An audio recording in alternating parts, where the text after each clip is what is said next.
Our family came to the U.S. about 1980, and we settled here in the Wausau area. And we settled here for one reason, for agricultural reasons. So we were pretty much one of the first families that came here to Wausau. And at that time, my father, he was just working out in the fields, on the farms.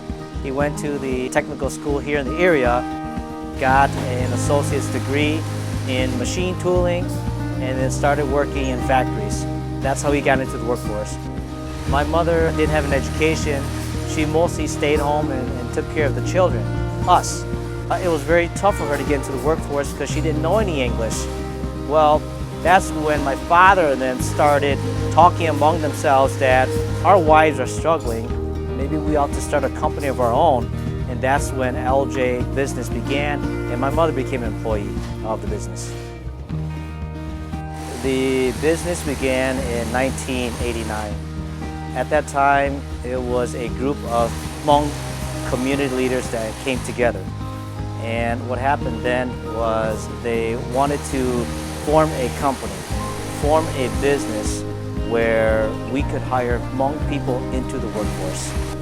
We had a friend here in the Wausau area that was willing to help us. He was also a businessman, and he owned a few businesses.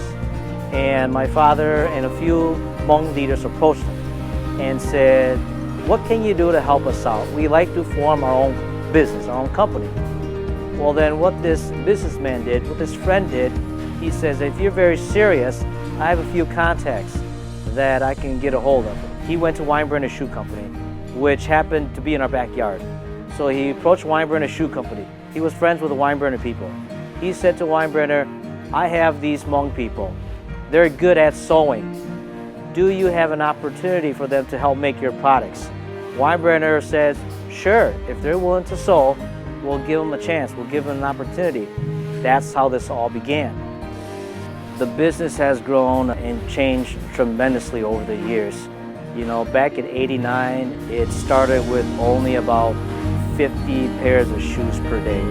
That was what the customer was willing to give us to do. Started off with 4 or 5 people, and then our customers brought in trainers to train these 4 or 5 people, and then we brought in more people. So through a number of people, we started to obtain quality workers. And with those quality workers, you know, they started at 50 pairs, and going up to today, we do about 500 to 600 pairs of shoes per day. We've employed many Hmong people. Many of the Hmong refugees that came into Wausau looking for jobs didn't know how to punch a time card.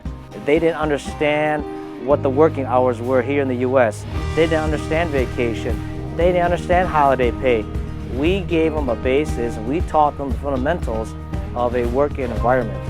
So, you know, we became a stepping stone to a lot of these Hmong people that went on to different jobs because they know what it's like in the workforce. We become a model for other Hmong businesses as well too.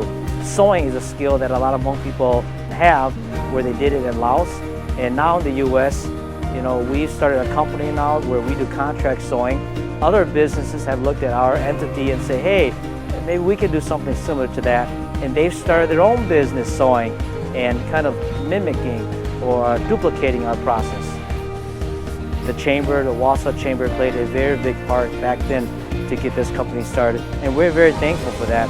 We still think of them to this day, and we think if it wasn't for the chamber, if it wasn't for Roger Lewis, if it wasn't for Stan Staples, all this wouldn't have happened.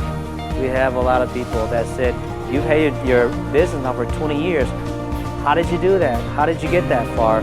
My father always answers them, "It's hard work, it's dedication." Just like when we were in Laos, it's hard work, it's dedication. I believe being an entrepreneur, being in business for yourself is the way to go, because it's the American dream. It's something you can pass on to your children, and it's something, it's a business we all want to realize.